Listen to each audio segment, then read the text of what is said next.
ವರ್ಷ ಆಗ್ತದೆ? 1975ರಲ್ಲಿ ಆರಂಭವಾದಂಥ ನಿಗಮ ಇವತ್ತು ಎಲ್ಲ ಜಾತಿ ಜನವರ್ಗಗಳು ಕಿತ್ಕೊಂಡು ಹೋಗಿ ಆಯಾ ನಿಗಮಗಳು ಅಸ್ತಿತ್ವಕ್ಕೆ ಬಂದು ಎಲ್ಲ ನಿಗಮಗಳು ಕೂಡ ಹಗರಣಗಳ ಆಗರವಾಗಿದ್ದಾವೆ. ಉದಾಹರಣೆಗೆ ವಾಲ್ಮೀಕಿ ಅಭಿವೃದ್ಧಿ ನಿಗಮ ಇಲ್ಲೇ ಇದ್ದಿದ್ದು, ಗೋವಿ ಅಭಿವೃದ್ಧಿ ನಿಗಮ ಇಲ್ಲೇ ಇದ್ದಿದ್ದು,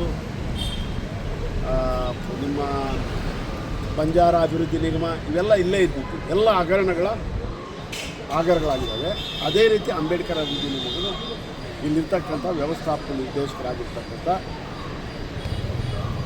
ಸಿ ಸತ್ಯಭಾಮ ಅವರು ಸತ್ಯವನ್ನು ಮರೆಮಾಚತಕ್ಕಂಥ ಹುನ್ನಾರದಲ್ಲಿ ಇವತ್ತು ತೊಡಗಿದ್ದಾರೆ. ಅವರು MD ಆಗಿ ಬಂದಿದ್ದಾರೆ. ಇಲಾಖೆಯ ಆಡಳಿತ ಕೆಟ್ಟು ಹೋಗಿ ಅಂಬೇಡ್ಕರ್ ಅಭಿವೃದ್ಧಿ ನಿಗಮ, ಅಂಬೇಡ್ಕರ್ ಹೆಸರಲ್ಲಿರುವಂಥ ನಿಗಮಕ್ಕೆ ಭಾಳ ದೊಡ್ಡ ಅವಮಾನ ಮಾಡುವಂಥ ಕೆಲಸ ಮಾಡ್ತಾಯಿದ್ದಾರೆ. ಅಂಬೇಡ್ಕರ್ ಅವರ ನನಸು ಮಾಡೋದು SC/ST ಜನಾಂಗಗಳ ಆರ್ಥಿಕ ಅಭಿವೃದ್ಧಿ ಸರ್ವತೋಮುಖವಾಗಿ ಆಗಬೇಕಿದ್ದರೆ MD ಅವರು ಅದರ ಪರಿಜ್ಞಾನ ಇರಬೇಕು. ಅವ್ರಿಗೆ MD ಅವ್ರಿಗೆ ಸ್ಪಷ್ಟವಾದ ಪರಿಜ್ಞಾನ ಇರಬೇಕು, ಆಡಳಿತದ ನಿಯಂತ್ರಣ ಇರಬೇಕು. 31 ಜಿಲ್ಲೆಗಳ ಜಿಲ್ಲಾ ವ್ಯವಸ್ಥಾಪಕರ ಏನು ವಿಶ್ವಾಸಕ್ಕೆ ತಗೊಂಡು ಆಡಳಿತ ನಡೆಸಬೇಕು. ಇವತ್ತು 31 ಜಿಲ್ಲಾ ವ್ಯವಸ್ಥಾಪಕರು ಕೂಡ ಈಕೆ ವಿರುದ್ಧ ತಿರುಗಿಬಿಟ್ಟಿದ್ದಾರೆ. ಕಾರಣ ಏನು ಅಂತ ಹೇಳಿದ್ರೆ, ಈಕೆ IAS ಅಧಿಕಾರಿ ಅನ್ನೋ ಅಹಂ ಬಹುಶಃ ಈ ಹಿಂದೆ ಯಾರ್ಯಾರು ವ್ಯವಸ್ಥಾಪಕ ನಿರ್ದೇಶಕರು ಅವ್ರು ಯಾರಿಗೂ ಇಲ್ಲದೆ ಇರೋಂಥ ಅಹಂ ಮೈ ತುಂಬಿಕೊಂಡು ಅಧಿಕಾರಿಗಳನ್ನು, ಅಲ್ಲಿರ್ತಕ್ಕಂಥ ನೌಕರರನ್ನು, ವಿಶೇಷವಾಗಿ SC/ST ನೌಕರರನ್ನು ಗುರಿ ಮಾಡಿ ತಮ್ಮ ದರ್ಪದ ಆಡಳಿತವನ್ನು ನಡೆಸಿದ್ದಾರೆ. ಇದರಿಂದ ಏನಾಗ್ತದೆ, ಇಂಥ ದರ್ಪದ ಆಡಳಿತದಿಂದ ಅಲ್ಲಿ ಅಭಿವೃದ್ಧಿ ಕೆಲಸಗಳು ಕುಂಠಿತಗೊಳ್ತಾರೆ. ಇದ್ದಕ್ಕಿದ್ದಂಗೆ 15 ಜನ 20 ಜನ ಅಧಿಕಾರಿಗಳನ್ನು ಎತ್ತಂಗಡಿ ಮಾಡಿಬಿಟ್ರೆ ಮನಸ್ಸು ಹೋಗುತ್ತೆ. ಅಲ್ಲಿ ಕೆಲಸಗಳು ಹೆಂಗಾಗ್ತವೆ? ಹಿಟ್ಲರ್ಗಿಂತ ವರ್ಸ್ಟು. ಅವ್ರು ಯಾರೋ ಅಧಿಕಾರಿ, ಆಕೆ ಏನೋ ಪ್ರಶ್ನೆ ಕೇಳ್ತಾರೆ ರಿವ್ಯೂ ಮೀಟಿಂಗ್ಗಳಲ್ಲಿ, ವಾರಕ್ಕೊಂದ್ಸಲ ರಿವ್ಯೂ ಮೀಟಿಂಗ್ ಇಟ್ಕೊಳ್ತಾರೆ. ಅಲ್ಲಿ ಅಭಿವೃದ್ಧಿ ಕೆಲಸಗಳು ನೋಡೋದ, ಇಲ್ಲಿ ಇವರ ರಿವ್ಯೂ ಮೀಟಿಂಗಲ್ಲಿ ಅಟೆಂಡ್ ಮಾಡೋದ.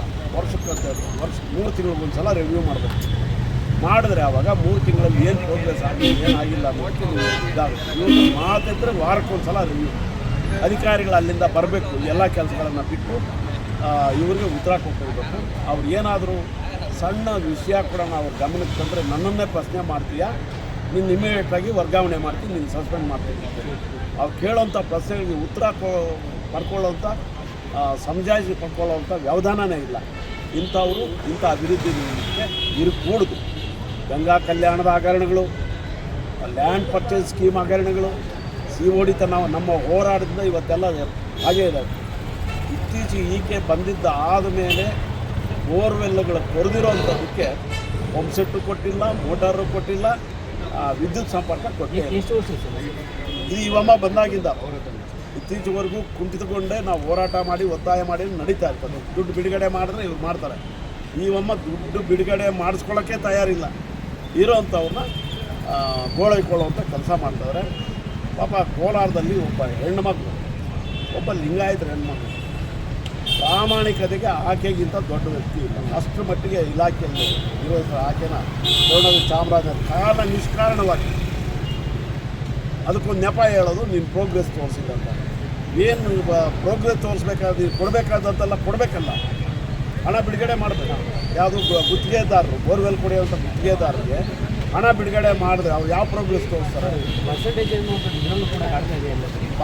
ಎಲ್ಲ ಇದು ಹಗರಣ ಅಂತ ಹೇಳಿದ್ರೆ COD ಎಲ್ಲ CBIಯಿಂದ ಪರ್ಸೆಂಟೇಜ್ ಬೇಕಾ ಅಂತ ಅದು ನಾನು ನೇರವಾಗಿ ಅದನ್ನು ಹೇಳಕ್ಕೆ ಹೋಗ್ತಾ ಇಲ್ಲ. ಬಹುಶಃ ಆಕೆಯ ಆಡಳಿತ ವೈಖರಿ ನೋಡಿದ್ರೆ ಅಲ್ಲಿ DGM ಆಗಿರ್ತಕ್ಕಂಥ ಸರಸ್ವತಿ ಮೈಸೂರಲ್ಲಿ ಎಲ್ಲ ಅಭಿವೃದ್ಧಿ ನಿಗಮದಲ್ಲಿ ಇದಕ್ಕೆ ಯಾವತ್ತೂ ಆಗಿಲ್ಲ. ಆರೋಪ ಮಾಡಿದ್ದಾರೆ ಸರಸ್ವತಿ ಅನ್ನೋರು ಕೂಡ ಇವ್ರ ಜೊತೆ ಸಸ್ಪೆಂಡ್ ಆಗಬೇಕು.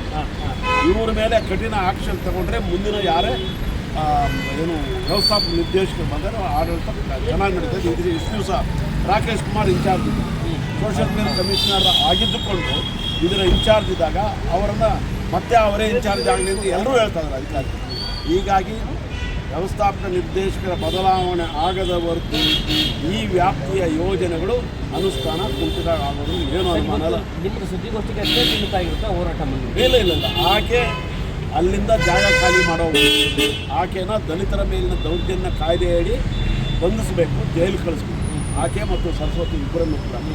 ಸೊ ಹೀಗಾಗಿ ಇದು ಬರೀ ಇವತ್ತಿನ ಹೋರಾಟ ಅಲ್ಲ, ಹಿಂದೆ ಎಮ್ ಡಿಗಳು ಯಾರಾದರೂ ತಪ್ಪು ಮಾಡಿದ್ರೆ ಇಮ್ಮಿಡಿಯೇಟಾಗಿ ನಾವು ಹೋರಾಟ ಮಾಡಿದ್ದೀವಿ, ನ್ಯಾಯ ದೊರಕಿದ್ದೀವಿ. ಇವತ್ತು ಕೂಡ ಅನ್ಯಾಯ ನಡೀತಾ ಇದೆ, ದೌರ್ಜನ್ಯ ನಡೀತಾ ಇದೆ, ದಬ್ಬಾಳಿಕೆ ನಡೀತಾ ಇದೆ. ಸಿ ಸತ್ಯಭಾಮ ಅವರು ಇಲ್ಲಿಂದ ಕಳೆದು ಹೋಗೋವರೆಗೂ ಕೂಡ ಆಕೆ ಡಿ ಸಿ ಆಗಬೇಕು ಅಂತೇಳಿ ಭಾಳ ಕನಸು. ಕೋಲಾರ ಡಿ ಸಿ ಆಗಿದ್ದು ನೋಡಿದ್ದೀವಿ, ಹಾಸನ ಜಿಲ್ಲಾಧಿಕಾರಿಯಾಗಿ ನೋಡಿದ್ದೀವಿ. ಅಲ್ಲಿ ನಡೆದಂಥ ದರ್ಪ ಇಲ್ಲೂ ಕೂಡ ಮಾಡೋಕ್ಕೆ ಹೋಗ್ತಾರೆ.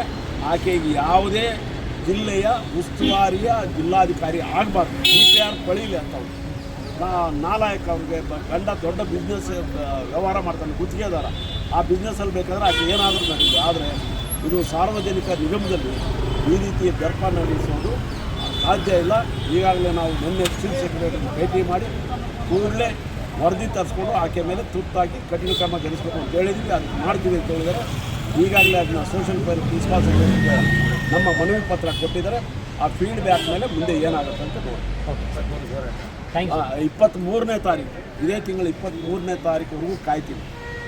ಆಕೆನ ಏನಾದರೂ ಟ್ರಾನ್ಸ್ಫರ್ ಮಾಡಿ ಕ್ರಮ ಜರುಗಿಸಲಿಲ್ಲ ಅಂತ ಹೇಳಿದ್ರೆ ಫ್ರೀಡಮ್ ಪಾರ್ಕಲ್ಲಿ ಬೃಹತ್ ಚಳವಳಿ ಪ್ರತಿಭಟನೆ ದಲಿತ ಸಂಘಟನೆಗಳ ಒಕ್ಕೂಟದಿಂದ ಮಾಡ್ತಾ ಇದ್ದೀವಿ. ಸರಿ ಸರ್, ಧನ್ಯವಾದ. Thank you.